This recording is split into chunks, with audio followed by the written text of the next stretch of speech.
नमस्कार दोस्तों, स्वागत है आपका आज के इस वीडियो में। महाभारत के बहुचर्चित पात्र द्रौपदी की विवाह की कथा तो है ही अनोखी। द्रौपदी के पिता द्रुपद ने द्रौपदी का स्वयंवर आयोजित किया था, जिसमें अर्जुन ने ब्राह्मण के वेश में भाग लिया और मछली की आंख में तीर मारकर स्वयंवर को जीत लिया था। उस समय अर्जुन और उसके चारों भाई मां कुंती के साथ ब्राह्मण वेश में रहते थे और जो भी भिक्षा लेकर आते थे माता कुंती को दे देते थे। माता कुंती वो भिक्षा पांचों पांडवों में बराबर भागों में बांट देती थी। इसी प्रकार स्वयंवर के पश्चात जब अर्जुन और भीम द्रौपदी के साथ घर वापस आए तो कहा, माँ देखो आज हम भिक्षा में क्या लेकर आए हैं।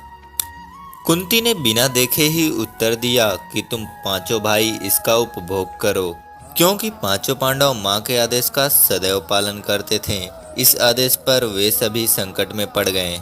जब कुंती ने भी द्रौपदी की ओर देखा तो वो भी चिंता में पड़ गई। तब उन्होंने अपने ज्येष्ठ पुत्र युधिष्ठिर से कहा, इस समस्या का कोई हल निकालें ताकि द्रौपदी के साथ कुछ गलत ना हो और कुंती की बात भी रह जाए। जब इस समस्या का कोई समाधान नहीं निकला तो राजा द्रुपद भी चिंतित हो गए।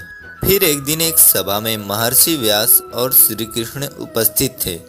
तब राजा द्रुपद कहा, एक स्त्री के 5 पति होना तो धर्म के विपरीत है। तब इस बात पर महर्षि व्यास ने कहा, द्रौपदी को उनके पूर्वजन के अनुसार शिव जी से 5 पति मिलने का वरदान मिला था, इसलिए यह कोई अनर्थ नहीं है। महर्षि व्यास की बात सुनकर द्रुपद अपने पुत्री का विवाह 5 पांडवों से करने के लिए तैयार हो गए।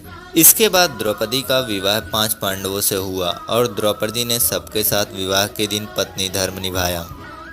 अब एक रोमांचक बात यह है कि द्रौपदी को शिव जी से यह भी वरदान मिला था कि वह प्रतिदिन अपना पत्नी धर्म निभाने के बाद कौमार्य प्राप्त कर लेगी। इसलिए अपने 5 पतियों को द्रौपदी कन्या भाग में ही प्राप्त हुई थी।